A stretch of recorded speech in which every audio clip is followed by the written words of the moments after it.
ಸ್ವಾಗತ. ರೋಣ ಪಟ್ಟಣದಲ್ಲಿ ಬಣವೆಗೆ ಆಕಸ್ಮಿಕ ಬೆಂಕಿ ಅವಘಡ.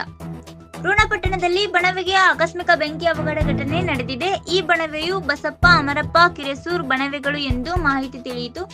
2 ಬಣವೆಗಳಿಗೆ ಆಕಸ್ಮಿಕವಾಗಿ ಬೆಂಕಿ ತಗುಲಿ ಸುಟ್ಟು ಕರಕಲಾಗಿವೆ. ಈ ಘಟನೆಯು ಬಣವೆಯ ಮೇಲೆ ಹಾಯ್ದು ಹೋಗಿರುವ ತಂತಿಗಳ ಪರಸ್ಪರ ಘರ್ಷಣೆಯಿಂದ ಆಕಸ್ಮಿಕವಾಗಿ ಬೆಂಕಿ ಹತ್ತಿದೆ. ಬೆಂಕಿಯಿಂದಾಗಿ ಬಣವೆಗಳು ಸುಟ್ಟು ಕರ್ಕಲಾಗಿದ್ದರಿಂದ ಲಕ್ಷಾಂತರ ರೂಪಾಯಿ ಮೌಲ್ಯದ ಮೇವಿನ ಬಣವೆ ಸುಟ್ಟು ಹೋಗಿದೆ. ಈ ಬಣವೆಗಳನ್ನ ರೈತರು ತಮ್ಮ ಜಾನುವಾರುಗಳಿಗೋಸ್ಕರ ಬೇಸಿಗೆ ಅವಧಿಯಲ್ಲಿ ಆಹಾರಕ್ಕಾಗಿ ಬಣವೆಗಳನ್ನ ಮೀಸಲಿಟ್ಟಿದ್ದರು. ಆದರೆ ಈ ಅವಘಡ ಸಂಭವಿಸಿ ಲಕ್ಷಾಂತರ ರೂಪಾಯಿ ಮೌಲ್ಯದ ಬಣವೆಗಳು ಬೆಂಕಿಗೆ ಆಹುತಿ ಆಗಿವೆ. ಬೆಂಕಿ ಆಕಾಶದ ಎತ್ತರವಾಗಿ ವ್ಯಾಪಿಸಿತು. ತಕ್ಷಣ ಸ್ಥಳಕ್ಕೆ ಆಗಮಿಸಿದ ಅಗ್ನಿಶಾಮಕ ಇಲಾಖೆಯ ಸಿಬ್ಬಂದಿಗಳು ಸ್ಥಳಕ್ಕೆ ಧಾವಿಸಿ ಬೆಂಕಿಯನ್ನ ಆರಿಸಲು ಹರಸಾಹಸ ಪಟ್ಟರು. ಇವರ ಈ ಪರಿಶ್ರಮದಿಂದ ಇನ್ನೂ ಅನೇಕ ಹಾನಿಯಾಗುವುದನ್ನ ತಪ್ಪಿಸಿದರು.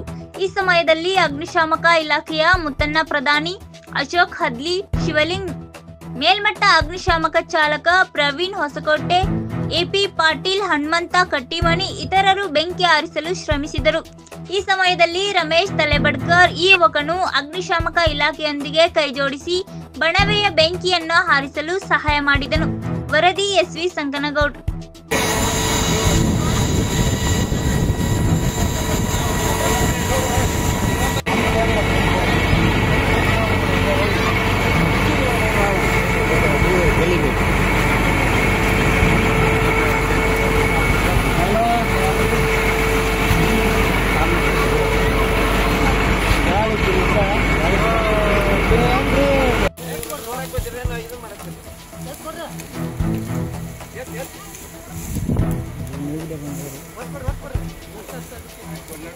ಮಾಡ್ಕೊಂಡಿದ್ದೀರಿ ಅದ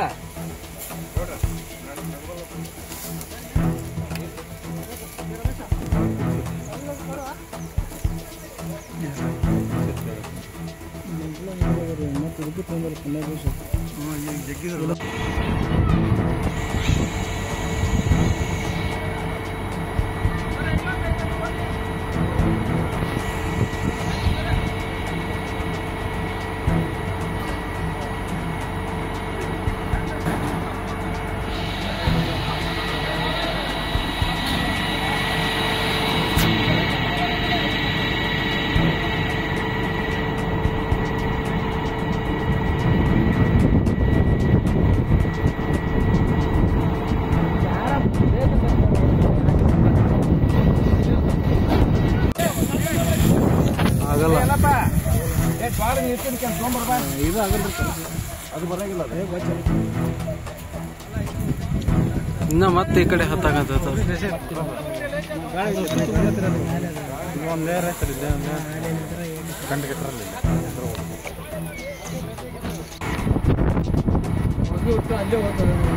ಹಾ, ಅದಕ್ಕೆ ಬೇಡ.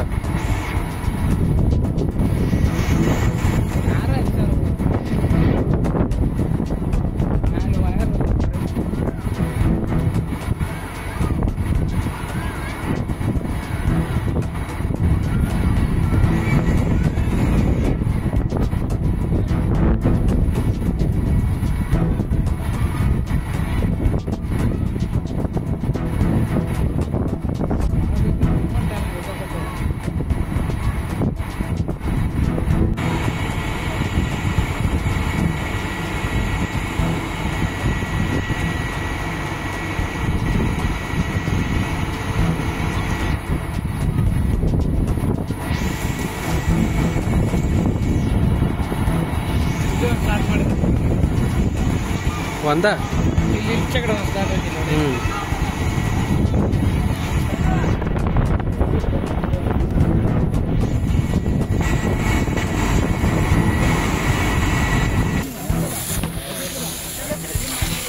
ಏನು ಕಬ್ಬು ಅಂತಂತಾರೆ.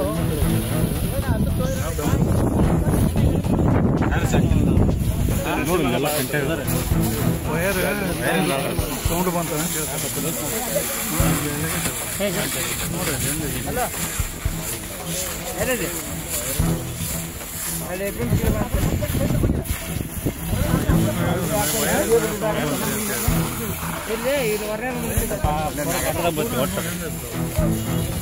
ತುಂಬ ಎಲ್ಲ ತುಂಬ